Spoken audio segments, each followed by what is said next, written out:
Hello friends, hope you are doing well. As you know, I always bring trending content for you. So friends, today we will talk about flying car progress in China.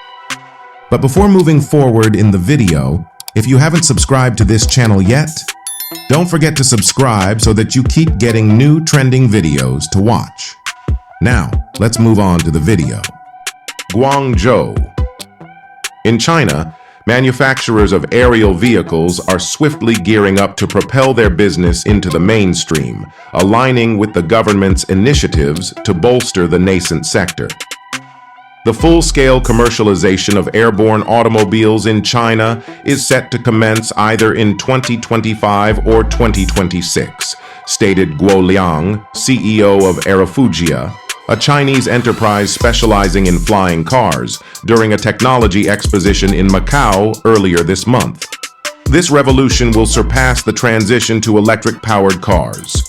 Flying cars, also referred to as electric vertical takeoff and landing, eVTOL aircraft, amalgamate features from helicopters, drones, and compact airplanes. The Vertical Flight Society, an industry consortium, has documented over 800 design concepts for eVTOL aircraft worldwide.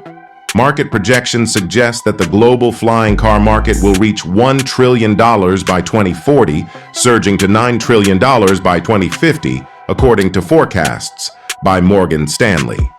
China is poised to capture a 23% share of the market by 2050, trailing only America's 27% share.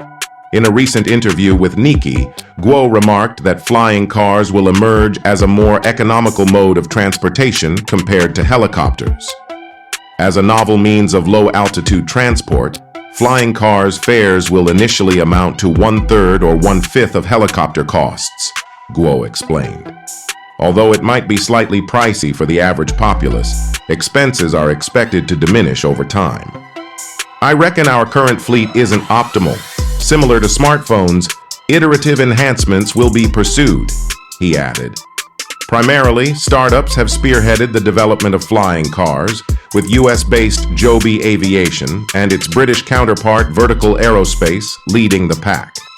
Japanese startup SkyDrive has secured funding from domestic trading conglomerate Itochu. Established players in the aviation sector, including Boeing, have also allocated substantial resources to flying car projects. Many entrants into the sector envision a future where human pilots are unnecessary for flights. Presently, no market worldwide has witnessed the full commercialization of flying cars. China's eHong, which originated as a drone startup in 2014, took the initiative by unveiling a flying car in 2016. Automaker Zhejiang Geely Holding established Aerofugia as a subsidiary in 2020 and has also invested in the German startup Volocopter. Meanwhile, electric vehicle startup Xpeng is developing its own line of flying cars. Given the plethora of flying car prototypes being developed globally, distinguishing between superior and inferior models has become challenging, remarked an executive at a Chinese firm. The battery supply chain crucial for powering flying cars is predominantly centered in China, potentially conferring the nation a competitive edge during mass production. Last August, China released a roadmap addressing the integration of flying cars into civil aviation, outlining plans to explore applications for unmanned, short-range aircraft capable of transporting passengers by 2025, according to the document. This announcement signaled the government's intent to establish regulatory frameworks for flying cars. Consequently, manufacturers of such vehicles commenced the process of obtaining type certification for commercial aircraft. Chinese entities have conducted a sufficient number of test flights to assertively claim the lead on a global scale. As of the end of March, we've established hubs in 16 cities across China and conducted over 8,200 test flights domestically, stated He Tianxing, vice president of eHong, during an interview with Nikkei. Globally, we've conducted over 35,000 test flights in 12 countries, and we believe we're at the forefront. While the private sector diligently lays the groundwork for launching a flying car industry, potential delays in governmental rulemaking, or the imposition of stringent regulations could impede the attainment of the 2025 commercialization target. Instances have arisen where conventional aircraft securing type certification in China encountered delays in receiving similar certifications in other markets.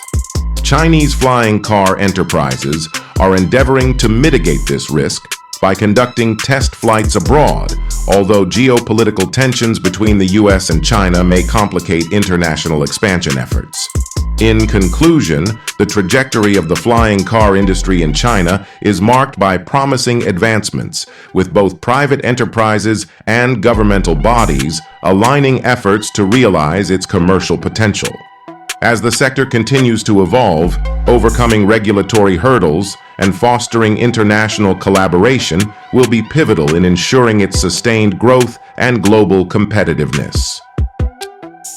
Thank you all for tuning in to today's video. I hope you found it informative and enjoyable. Don't forget to hit the like button if you liked what you saw and subscribe to our channel for more content like this.